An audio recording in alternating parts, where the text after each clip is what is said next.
Hello everyone, welcome back to the channel. Ben here, you're watching Time on Feet. So I'm out for my long run today. It's Thursday and I'm doing a couple of hours along the coast path here east of Brighton.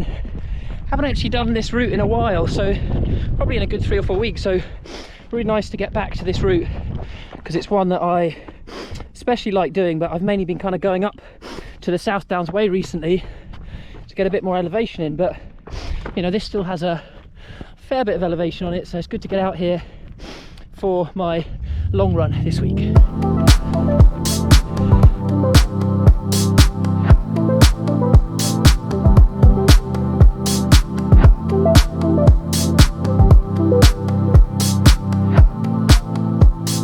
So it's officially singlet weather now for me. Actually, it's the first time I'm wearing a singlet this year actually, and it probably shows how terrible I am with the heat. It's only 17 degrees today, but I find as soon as there's a bit of sun I can overheat quite easily. So yeah, one of my missions this summer is to try and get better at running in the heat. That'll be one of my goals.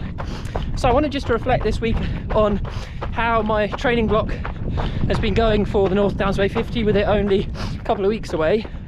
And overall I think it's gone very well. The 16-week training plan that I initially set out, I'll pop the link to it below in case anyone wants to have a look at it, but I'd say, you know, mainly I followed it. There have been some weeks where I've, you know, decided not to do a run or kind of cut back on the mileage a little bit, but I've generally followed it. But I've also tried not to be too rigid. Like last week, for instance, I had a total time on feet planned of 6.5 hours, ended up doing just under 5 because I left out my Sunday run. That day actually I was recording some drums for a friend because I haven't played drums in a while actually, but he wanted some drums recording for one of his songs, so I guess that kind of counts as cross training a bit. But I thought I wouldn't do any running that day just because I was, you know, feeling a bit of fatigue in the legs. I didn't really want to risk anything with a couple of weeks to go. Saying that though, I have found a problem this week, as I am getting well into my taper, is that, you know, any slight creak or ache I can kind of picture as a possible injury, and I tend to find that this is a problem as I get nearer to races, that, you know, any slight murmur from the body and you're already thinking like, oh no, what is this? Is this going to affect my running? So that's something that I have to work on. I just need to keep reminding myself, no, actually probably it's fine, and I just got to remember that, you know, I've put in the training, and got to remember to, you know, be reassured that, no, I can get through this and my body will probably be okay. Fingers crossed.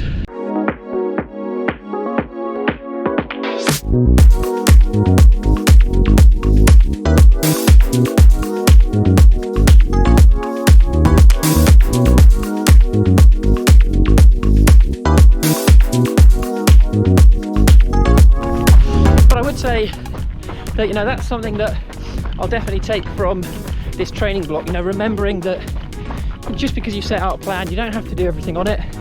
You know, you want to aim to be as consistent as possible, but, you know, 16 weeks, even 12 weeks, 8 weeks, whatever length your training plan is, it's a long time. And it might be that because of how your body's adapting to training, you just got to switch things up. So I feel happy that in this training plan I've been prepared to do that, and it felt like, you know, following on from taking out a run or reducing mileage slightly for a particular week, that it's, you know, paid dividends and it's been important in the broader scheme of things. So the other thing I had in this training block was a couple of races back in March, the YHA Southeast 14 miler and also the Endurance Life Ultra 33 miles along the coast from Eastbourne, and I was really pleased with how they went as well. If you haven't checked those out, want to have a look, then I'll pop the link below. But yeah, I was really pleased with those, especially the Endurance Life Ultra. It's a very hilly one, almost similar elevation to the North Downs Way 50 in a couple of weeks. But it went very smoothly, so I was pleased with that. Overall good confidence boost going into the race.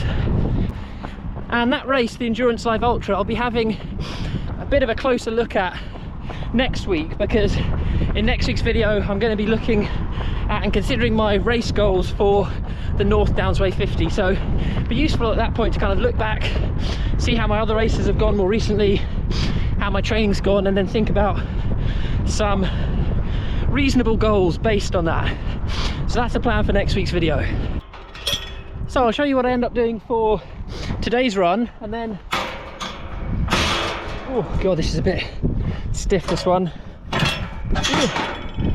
There we go. So I'll show you what I end up doing for today's run, and then this weekend I'm actually going away west of Brighton to Herefordshire. So got a friend of Carla's wedding out that way, so it may well be that I'm going to do Hereford Parkrun on Saturday. So fingers crossed, if we manage to fit that in, I'll join you there later in the week. So see you there.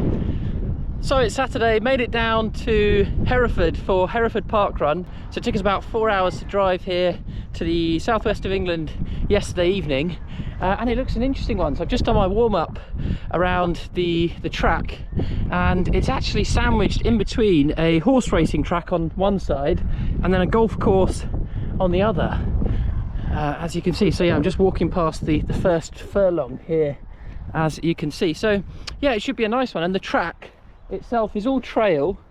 It's a bit kind of stony in places, but yeah, I'm kind of glad it's trail. It's a nice one, kind of suits me a bit better than tarmac. I'm going to use today for my speed session, so I haven't done any speed work this week, haven't been up at the track as I usually am.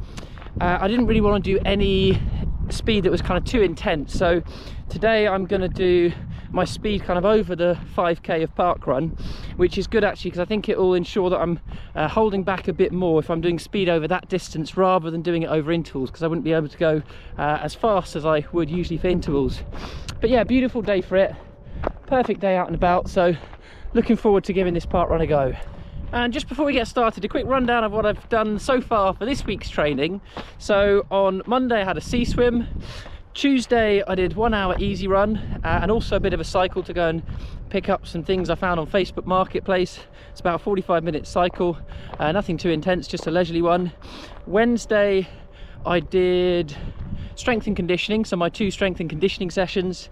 Thursday I was doing a 2 hour easy run along the cliff tops from Brighton, and then yesterday, Friday, I did 1 hour easy, and that was, yeah, again, it's been really good weather this week actually, so all of those runs have been in the sun, and obviously today's will be as well, so good times.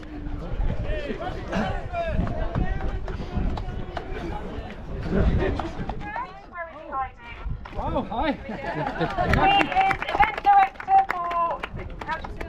Hopgraben Parkrun in Constance, at the Swiss border, right in the south of Germany. Oh, cool. I'm from Hereford. I've been doing this one so many times. Last year, well, before the lockdown, I went back and got together with a Canadian lady and an English lady. We got Parkrun set up, and today is number 39 at our home Parkrun. Oh.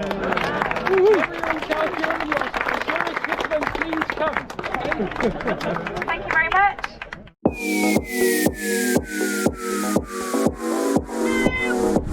Off you go, enjoy! Well done, everyone!